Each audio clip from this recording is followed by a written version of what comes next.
Hey everyone, welcome to the channel. In this video, we are going to talk about minimalism, wealth, and sustainability. What if everything you have been taught about becoming rich is wrong? We are told to buy more, accumulate more, upgrade more, consume more just to signal success. But what if the real path to financial freedom isn't about having more stuff, but dramatically less? What if the things you're working so hard to afford are actually the very things keeping you poor? And what if they are also quietly destroying the planet at the same time? Today, we are going to challenge some of the deepest beliefs about money, success, and prosperity, and explore the powerful connection between minimalism, true wealth, and long term sustainability. So, now let's talk about the consumption treadmill. Why more stuff feels like less freedom? We are living in the era of invisible pressure, not spoken, but constantly felt. The pressure to upgrade your lifestyle, to keep up with the colleagues, neighbors, social media, the bigger house, the newer car, the latest gadgets, keeping up with the Jonases, now running at algorithmic speed. But there is a cost, not just financial, environmental too. Calculations by the Global Footprint Network show humanity currently needs roughly 1.7 to 1.8 Earths to sustain our resource consumption and waste absorption. If the entire world population lived like the US, we need now about 5 Earth planets. Every extra item we consume requires raw materials, energy, transportation, packaging, storage, disposal. The planet pays the price for our excess, and yet, despite all this consumption, we are not happier. You buy something new, it feels exciting for a few days, then the feeling fades. That's the hedonic treadmill. More consumption, same emptiness, more environmental damage, more personal debt, less inner peace. Now let's talk about the deceptive lure of stuffs. How liabilities masquerade our wealth. We are taught that ownership equals success, but true wealth is not what you own.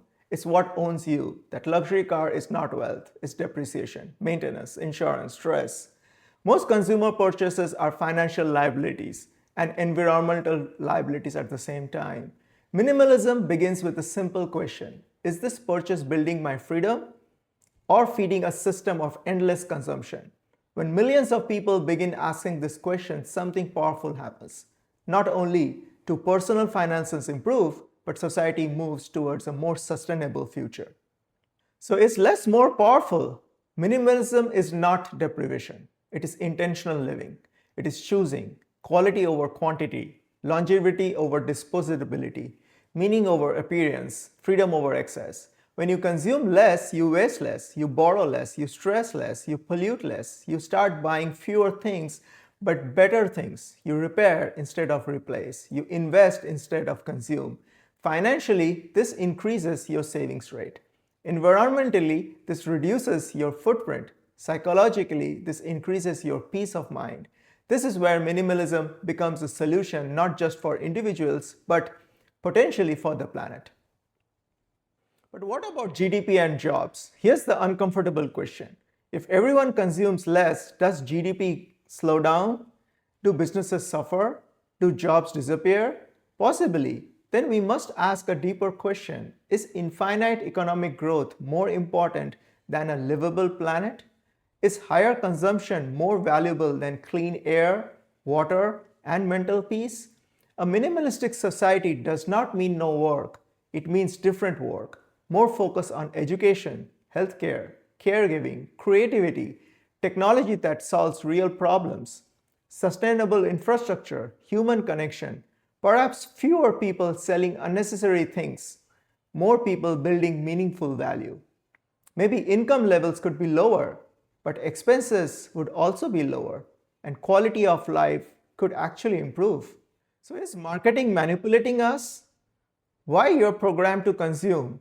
You are not naturally excessive, you are trained to be. Marketing creates insecurity. Advertising manufactures desire. Social media amplifies comparison. You are taught to crave what you never needed. Minimalism breaks this conditioning. You stop asking, what should I buy next? You start asking, what kind of life do I want to live?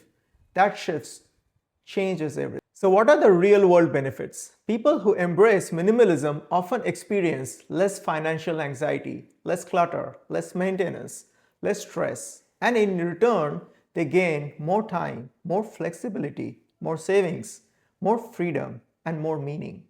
Minimalism also becomes a powerful wealth building tool because when your lifestyle costs less, your investments grow faster, your financial independence arrives sooner, and financial independence gives you the ultimate luxury: choice.